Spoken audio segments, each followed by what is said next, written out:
Hello, everyone. Thank you for finding time to be with me today. Thank you for finding time to watch and to listen to me. This will be a first for me.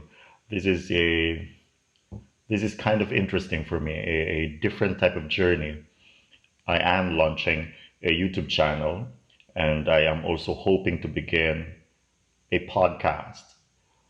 The first series of podcasts I entitled Hearts Meaningful Conversations. Right now, I am in Catanduanes. It's an island province in the Bicol region in the Philippines. This is where I was born. This is where I grew up. I used to live near the ocean. I liked walking towards the sea, and I love it here. So throughout this video recording, you might probably hear some sounds of nature. So please do not get surprised.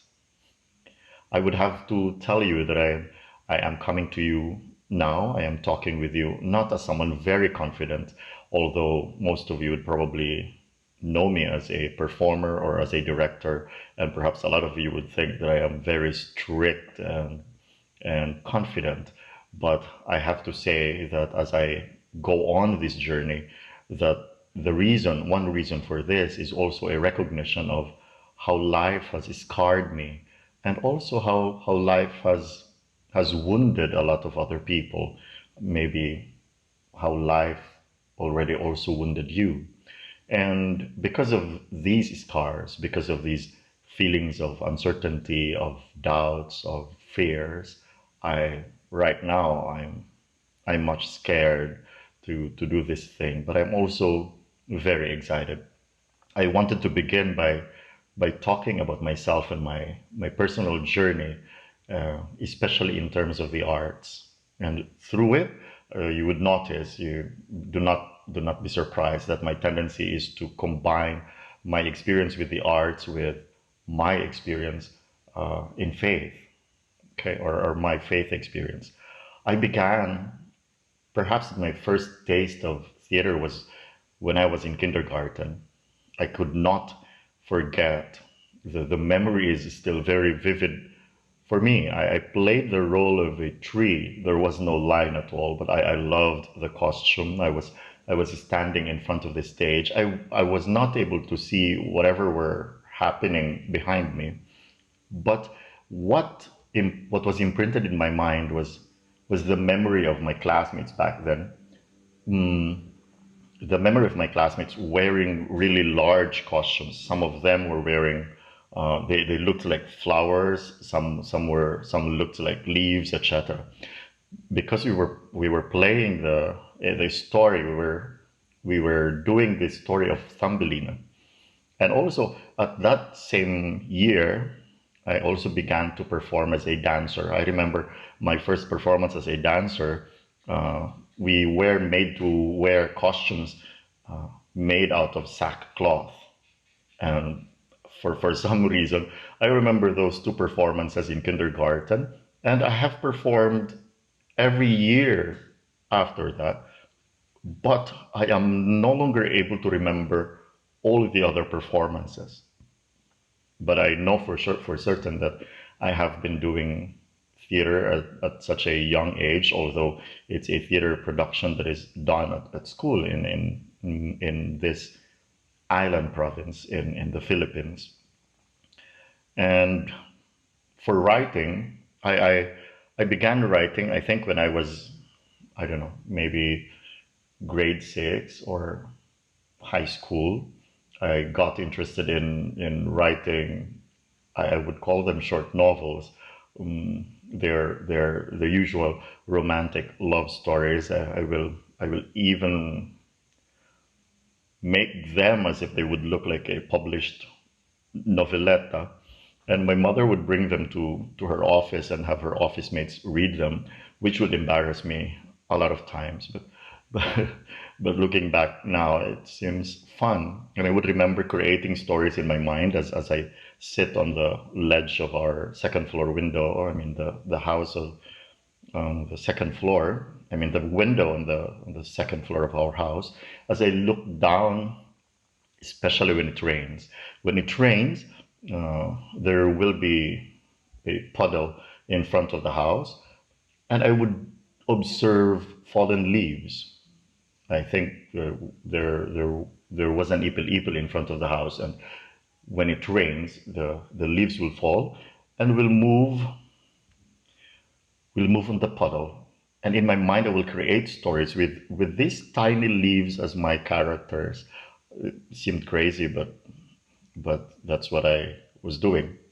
And then in high school, I also became the literary editor of our school paper. So I was writing poetry, short stories, essays, etc. And then, so I decided to take writing major in college. I took up Bachelor of Arts in Communication Arts in UP Los Baños.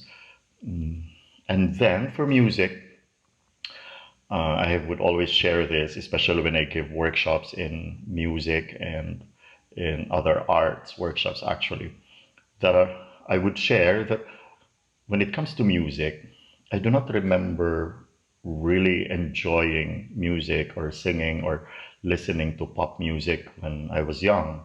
I My memory tells me that my first encounter with music or interest with music was when I was already 16 years old or 17 years old, when when I started walking, as we would say, when I started walking in this community in the Roman Catholic Church called the Neo-Catechumenal Way. In the Neo-Catechumenal Way, we have cantors, individual singers, to lead during the celebrations. And I remember there was this sister in the community. She's rather more senior, and she would go to the rehearsals, to practices, but she's afraid to go alone. She would ask me. She asked me to join her every time. So I was like her chaperone during these practices. I would I would join her, and that began it. I found myself later on also already singing. And I experienced a lot of humiliation as I started singing because I had no prior training. I had no experience singing even in the house. I probably would also sing in the restroom, and that's it. I I experienced being laughed at countless times because I sang really, really badly. I also remember that when I was in high school, I don't know if this is correct or if my memory serves me right, but I remember that in high school there were only nine male members of the class. Eight of these male members were members of the choir, except me.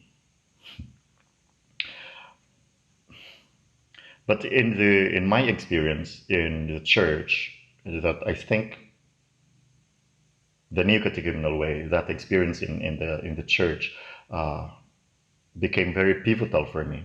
It changed a lot of things, and it taught me one thing that it taught me was that I see that God speaks through the events of my life, no matter how trivial.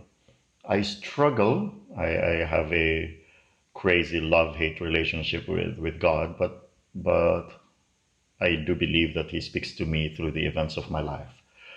And also, I experienced through the years working with, later on, I experienced working with arts managers, teachers, and I organized and directed festivals, wrote and directed and acted in various theater plays, especially when I taught at the University of the Philippines. So I would write theater productions, I would theater plays and stage theater productions.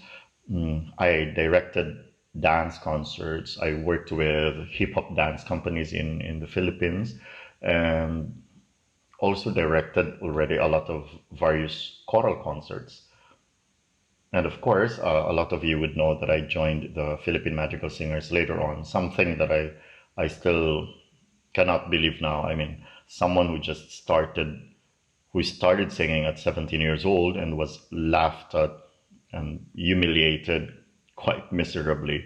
Uh, I wouldn't believe. I mean, it seems unbelievable that I was able to join this particular choir, but I've learned so much from the experience, and I have I will perhaps forever feel humbled by the experience. It's something that I will treasure for the rest of my life, obviously. But my experience, when if I would sum everything up, is that it was like my life is like a combination, especially of two powerful institutions for me: the Roman Catholic Church teachings, or the church teachings, and the University of the Philippines. Both would teach me a kind of kenosis, a dying to oneself. That in order for you to learn something, something within you, something in you must die. A lot of times I would tell my students that I would think that learning is actually a kind of unlearning. I must unlearn some things so that I learn something new, or I must allow myself to die so that something else or something new will come out and be born. So it's like a phoenix experience.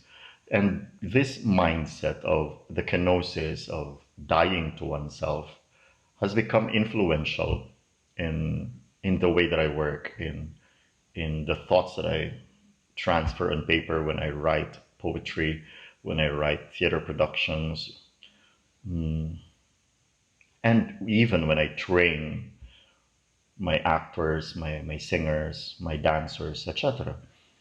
I would say that suffering is necessary. It is essential.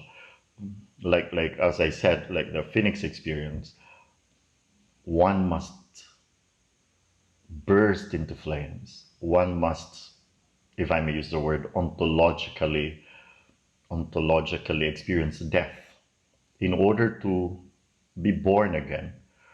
It's the same person, it's the same artist, but also a new one, a more glorious one, a more learned one.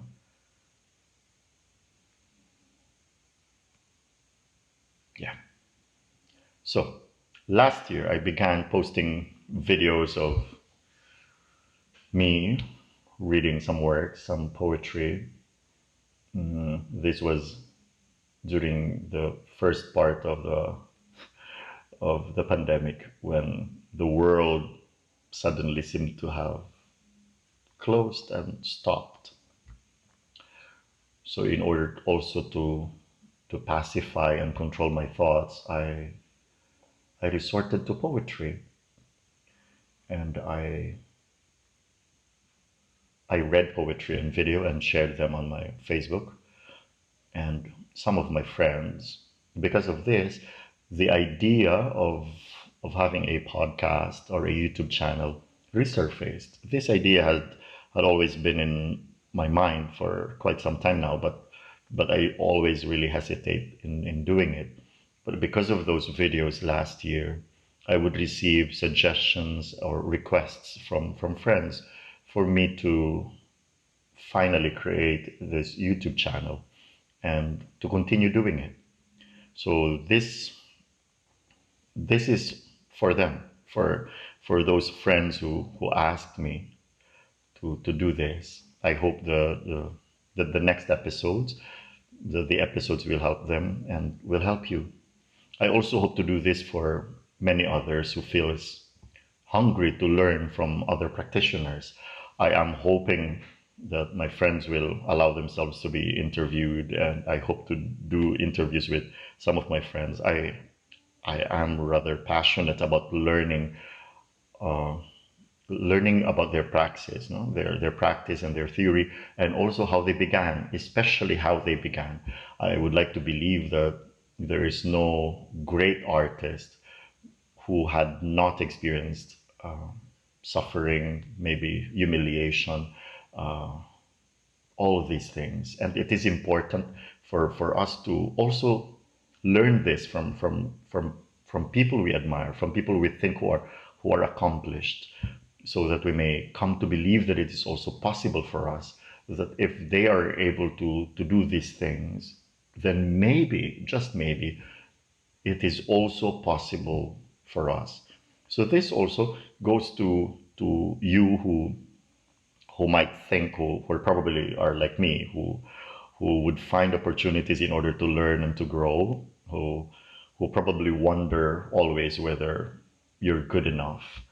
Um, to you who probably think that there seems to be nobody helping you develop, nobody, or to you who does not think that somebody believes in you, and to those who are losing faith in, to you who are losing faith in yourself and in others, this series is for you.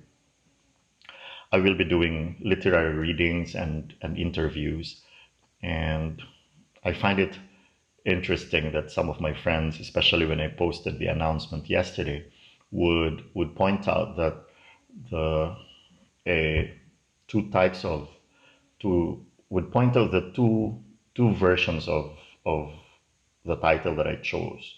So somebody, you may read it as he arts, the use of art as a verb, like I do art, he arts.